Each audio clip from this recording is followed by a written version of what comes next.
Rumors and reports coming out of the White House at a feverish pace. New reports coming in that Barack Obama and Ron Klain are being brought to Biden's location immediately. Do you know why? It's just the beginning of an extremely breaking, unusual story developing before our very eyes, and the one we're going to bring you here today in just 1 minute.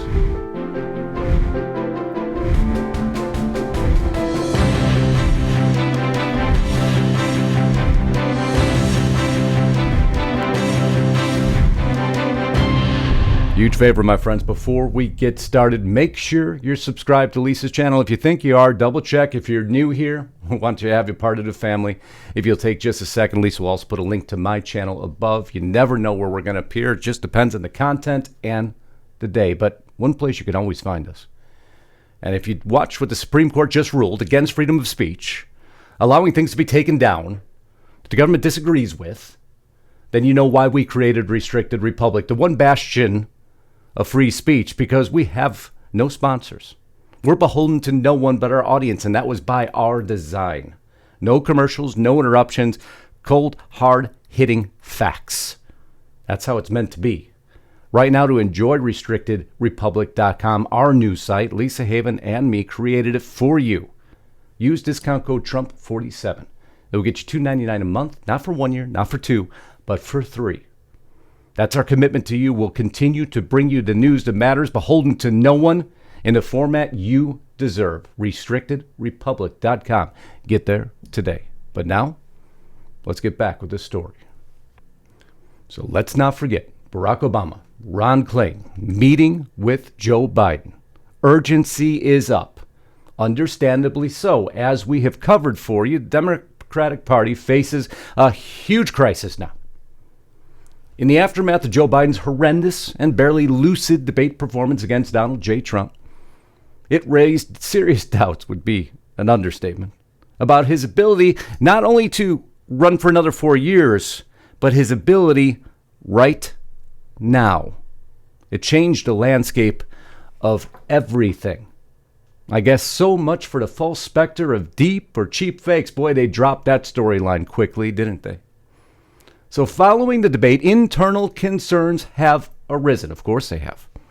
Escalating rampantly amongst the party, with growing speculation about Biden stepping down from his candidacy, although Joe Biden and his campaign have something entirely different to say about that. Panic would be an understatement. But Houston, the Democrats have a far larger problem. There's some logistic issues to all of this that a lot are not considering, and major logistic issues. Unless Joe dies, literally dies, it's very hard to get him off the ballot on 3 critical swing states. Did you know that? Barring 25th Amendment or death. Those are your 2 options. I know. But nobody talks about that, of course. Why would we talk about the logistics of all of this? Because then you might see why these calls to invoke the 25th Amendment may be more than they appear. Just hang in there with me for just a few minutes. I wonder what Jill Biden's feeling right now, considering more sinister scenarios, I'm certain. So why, if the best thing for the Republicans, depending on how you follow this story, would be to just leave Joe alone, let him run. The world knows now.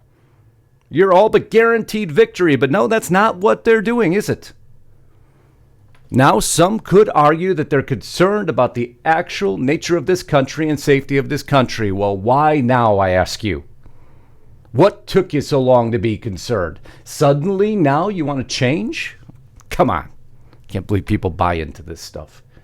According to earlier reports from the Daily Mail, we have to step back slightly to understand the bigger picture. David Axelrod came out, Obama's campaign key official, you remember the name.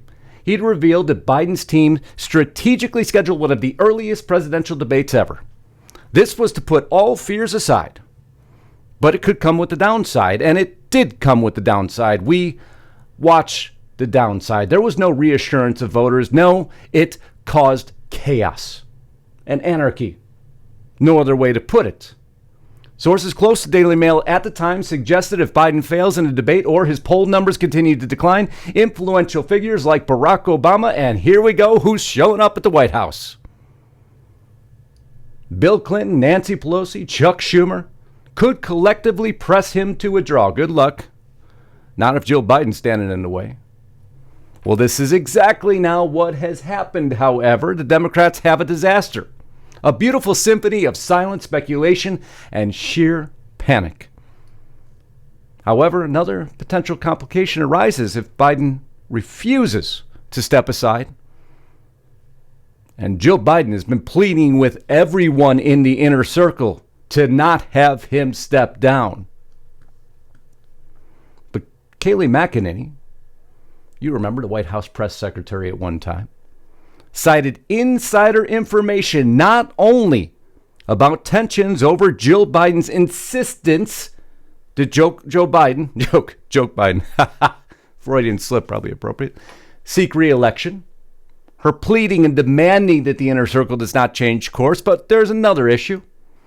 Kamala Harris, to be more specific, is reportedly upset over not being considered as a replacement candidate.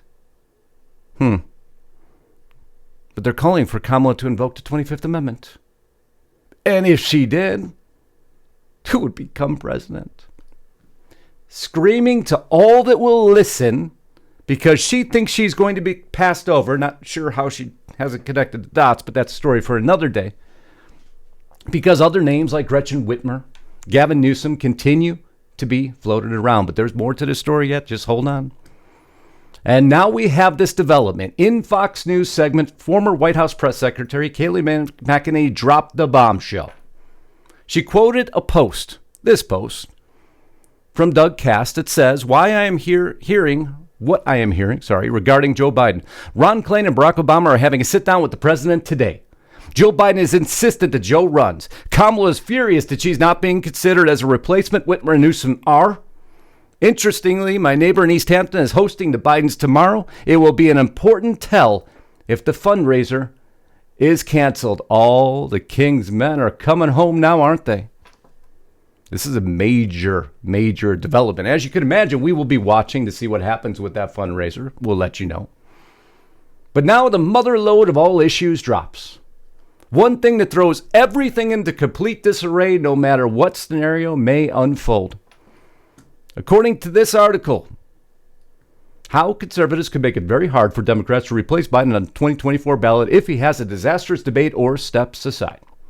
We find out that there is a major logistic hurdle that may hinder any attempts to replace Biden on the ballot.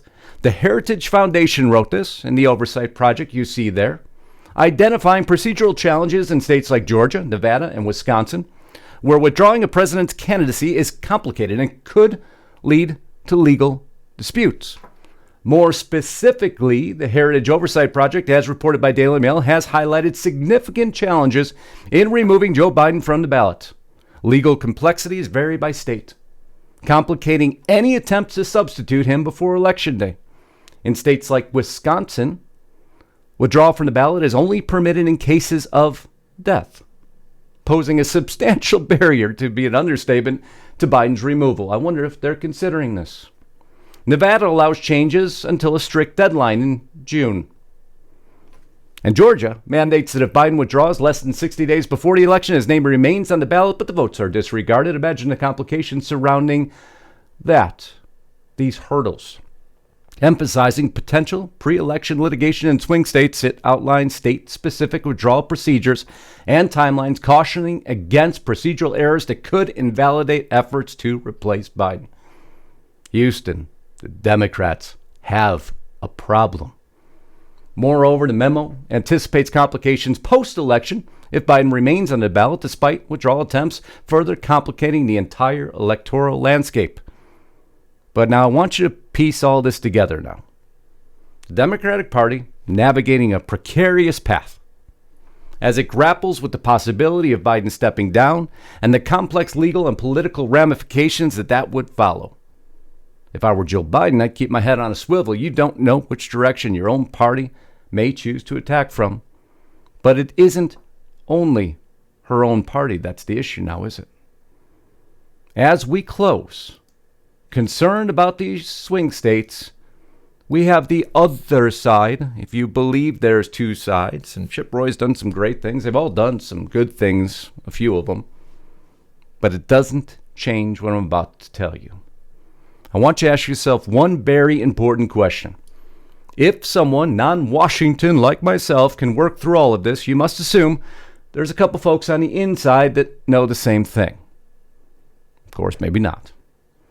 Now that we know Biden cannot be replaced on the ballot in 3 swing states, except for death or 25th Amendment, then why, oh why, would there so many be calling for the 25th Amendment to be invoked now? Just a question. Coming from Johnson to Roy to Tillis, just to name a few. Now, if you remember, not so long ago we covered for you multiple scenarios that could happen. One radical solution was the fact that you could put Kamala in the Supreme Court. You could have Biden step down. You could have a non-elected president, some non-elected vice president. But now what they're doing rather is asking Kamala to invoke the 25th Amendment. They're asking insiders to invoke the 25th Amendment, which would leave Kamala. Now that don't make much sense now, does it? All the world's a stage. Except this stage, both sides seem to be identical. And I'm questioning their direction and decision right now. It's not a rational one. You have a lot to take care of before you can do exactly what they're asking. And don't stop following the bouncing ball. The blob consumes everything it touches. The Washington blob controls everything. So what say you? I mean, you can grab your popcorn and watch, or you can join in the discussion. Put it in the comments below. We want to see what your thoughts are, because these developments really kind of reshape the way you think about this now, doesn't it? And it's why we wanted to bring it to you here today. I love you all. Until next time, Godspeed and God bless. Justice Knight, signing out.